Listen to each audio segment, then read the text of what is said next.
गुरुदेव के चरणों में दंडवत प्रणाम। गुरुदेव, मुझे गुरु दीक्षा और गुरु मंत्र के बारे में प्रकाश दीजिए कि गुरु किसे कब और क्यों बनाना चाहिए। क्या ब्राह्मण को ही गुरु बनाना चाहिए या कोई भी निम्न कुल के बना सकते हैं, या हमारी कुल की जो परंपरा है उन्हीं के आचार्यों के मार्ग पे ही प्रशिक्षित होकर हमको गुरु बनाना चाहिए। पहली बात, पहले थोड़े थोड़े प्रश्न करो, कम पढ़े लिखे हैं मैं। पहली बात यह है कि हमें प्रभु चाहिए, ये जब उपासक के हृदय में आ जाए कि मैं गुरु बनाने क्यों जा रहा हूं, मुझे प्रभु चाहिए, तब वो शिष्य बनने की योग्यता धारण करता है। जब ये बात हो कि हम संत के पास क्यों जा रहे हैं, उनको गुरु बनाने की आकांक्षा क्यों कर रहे हैं, क्योंकि मुझे भगवत प्राप्ति चाहिए। यदि भगवत प्राप्ति की चाह ना हो तो किसी संत के पास जाकर के गुरु संबंध स्वीकार करके उसे डिस्टर्ब नहीं करना चाहिए, क्योंकि आपको भगवत प्राप्ति का लक्ष्य नहीं तो आप दुराचार छोड़ नहीं पाओगे, तो उसको विक्षेप होगा बार बार, क्योंकि मंत्र रहता है, मंत्र बार बार आपके आचरण बताएगा तो उसके हृदय में जलन होगी तो अपराध बनेगा। पहली बात, शिष्य को भगवत प्राप्ति का लक्ष्य बनाकर ही गुरु का चयन करना चाहिए। दूसरी बात, गुरु चयन करने के लिए भगवान को सबसे पहले गुरु बनाना चाहिए, क्योंकि वही गुरु है। उनसे प्रार्थना करनी चाहिए कि प्रगट में गुरु स्वरूप से आप मुझे बताओ कि किस रूप में आए हो। जहां ऐसा लगे, जिनके देखने से, जिनके मिलने से, जिनके संभाषण से कि ये मेरे प्रभु हैं, इनके सहयोग से हम अपने प्यारे प्रभु के स्वरूप को जान जाएंगे, पहचान जाएंगे, हृदय शीतल हो जाए, हृदय में पूर्ण श्रद्धा प्रकट हो जाए, वही गुरु बना लेना चाहिए। ये कोई ऐसी परिपाटी नहीं है कि हमारी कुल देवी, कुल परंपरा, कुल, ये सब कोई परिपाटी नहीं।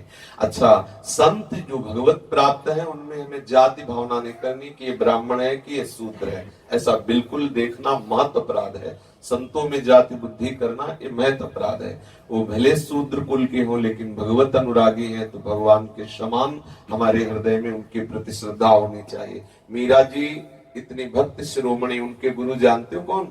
श्री रैदास जी।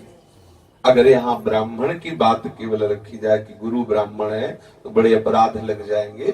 कितने ऐसे ऐसे सिद्ध पुरुष हुए हैं जो निम्न कुलों में प्रकट होकर भगवत भक्ति का अद्भुत नृत्य प्रकाशित कर दिया पापियों के भी हृदय में।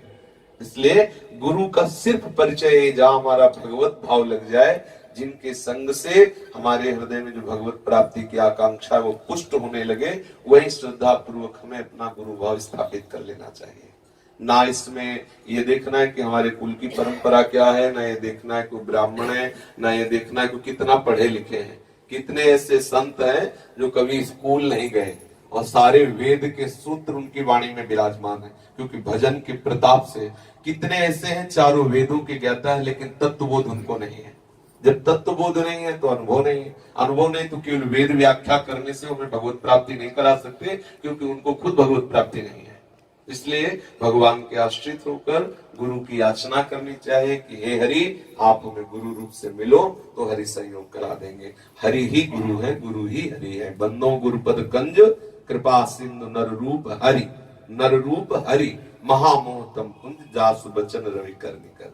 जी, और गुरु क्या जीवन में एक ही गुरु बनाना चाहिए या दो गुरु बनाए जा सकते हैं? जब हम जिस क्लास में पढ़ते हैं उस क्लास में परिपक्व होने के बाद जब हमारी आगे की आकांक्षा होती है तो पूरा चैप्टर बदलता है। जैसे प्राइमरी के बाद हम जब हाई स्कूल में जाएंगे तो प्राइमरी टीचर भी छूटेगा, वो ग्रंथ भी छूटेगा, वो विद्या का प्रभाव आगे हमको बढ़ाएगा।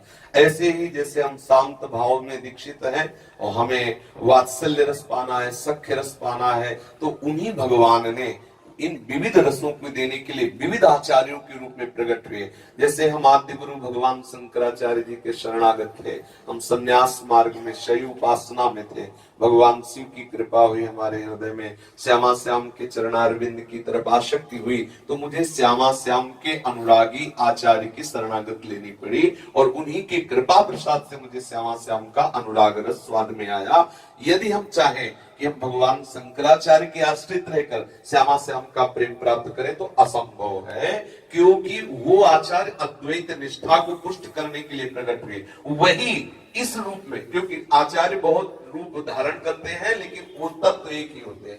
वो प्रभु एक ही होते हैं। अपनी बहुत तरह के जीवों की भावना को पुष्ट करने के लिए, बहुत भाव को प्रकाशित करने के लिए बहुत रूपों में आचार्य और गुरु के रूप में एक ही भगवान प्रकट है। तो उस रूप से मुझे वो प्राप्त हुआ, और जब वहां से प्रेरणा हुई तो इस रस का स्वाद इन आचार्यों के रूप से प्राप्त हुआ है। वो एक ही, मेरे अंदर कोई संशय नहीं। ऐसी भावना से हम जब आगे रस में बढ़ते हैं तो अपने आप को त्याग होते हुए आगे बढ़ते चले जाते हैं। वहां दो भावना नहीं कि हमने 2 गुरु किए, 4 गुरु किए, ये वे भावना नहीं। यहाँ हम जिस मार्ग में आगे हमें गुरु बढ़ाता जा रहा है तो मार्ग बदलती जा रहे हैं और गुरु का रूप बदलता जा रहा है। गुरु वही है, गुरु अपनी पोशाक बदलता जा रहा है, गुरु वही है। जैसे अब इस स्वरूप की पोशाक आज के 20-22 वर्ष पहले यहाँ से जटा थी, लाल वस्त्र थे, ये साथ थे। जब वाराणसी की गलियों में निकलते तो अपने आप दुकान वाले खड़े हर हर महादेव देख के करने लगते। अच्छा, वही सब महादेव जी की कृपा से जब इधर आए तो जय जय श्री राधे, जय जय श्री हरिवंश, तो है तो उन्हीं का विलास। वो इस रूप में आकर के, इस रूप में आके मेरे हृदय में इस प्रेम को प्रकाशित किया। मैं ये मानता हूँ एक ही परम तत्व है, और वही जब जहां जैसा अवसर आता है अपना गुरु रूप धारण करके मुझे संभाल लेता है और वो आगे बढ़ा रहा है। गुरु 2 है या 4 है ये मैं नहीं मानता, गुरु एक ही है। उनको 100 रूप धारण करने पड़े तो 100 रूप धारण करने कोई असमर्थ थोड़ी है। अखंड मंडलाकारम व्याप्तमेव चराचरम्, हम इस भाव पद्धति को स्वीकार करते हैं। जी गुरुजी, फिर दो गुरु बनाने पर फिर कौन से गुरु मंत्र का जाप करना चाहिए और जीवन में कौन से गुरु की पूजा जब करनी कक्षा 5 से कक्षा 6 में पहुंचे तो सब ग्रंथ पंथ पीछे रह गया ना। अब इंटर या बीए आदि में आप कक्षा 5 की काखा वाले किताब तो लेके नहीं चलोगे ना। वहां तो पेन होगी, डायरी होगी और वो प्रोफेसर होंगे जो पढ़ाने वाले होंगे। लेकिन हम भावना यही करेंगे कि जो काका काका पढ़ाते थे वही गुरुदेव इस रूप में आके मुझे पढ़ा रहे हैं। अब हम पीछे लौट के वहां तो नहीं जाएंगे, यही पूर्ण स्थापना अपनी भाव की कर लेंगे। समझ पा रहे हो? जी।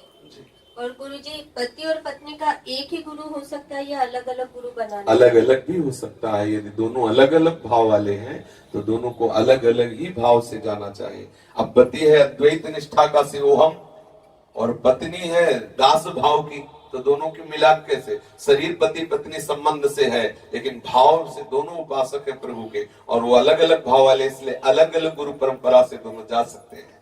उसमें नहीं हो, मान लो पति है अद्वैत निष्ठा वाला, हम ब्रह्मास्म, और पत्नी है दासता वाली, अब दोनों का भाव कैसे मिल सकता है? मिल ही नहीं सकता। अगर कहीं दोनों का भाव मिलता हो तो बहुत भगवत कृपा है, क्योंकि एक घर में रहकर अगर एक ही भाव से प्रिया प्रीतम की आराधना या अपने आराध्य देव की आराधना करने का अवसर मिले तो उसमें विक्षेप नहीं पड़े। पति के अलग ठाकुर, पत्नी के अलग ठाकुर, पति का अलग क्षेत्र, पत्नी का अलग, तो काफी उसमें विषमता हो जाती है। अगर भगवत कृपा से कहीं ऐसा हो कि दोनों का भाव भी एक हो तो बहुत अच्छी बात है। और गुरुजी, गुरु मंत्र किसी और इष्ट देव का दिया है और हमारे इष्ट देव कोई और है, जैसे कि शंकर भगवान को मैं मानती हूँ और यदि मैं राधा रानी की पूजा करती हूँ तो पूजा करते हुए भी यदि मुझे सिर्फ शंकर भगवान का ध्यान आता है तो क्या करती रहिए। उसका परिणाम ये होगा कि कर्पूर गौरम भगवान शिव की जगह गौरी किशोरी आ जाएंगी, क्योंकि इसका परिणाम यही होगा, क्योंकि यही स्वाद हमको भी मिला है।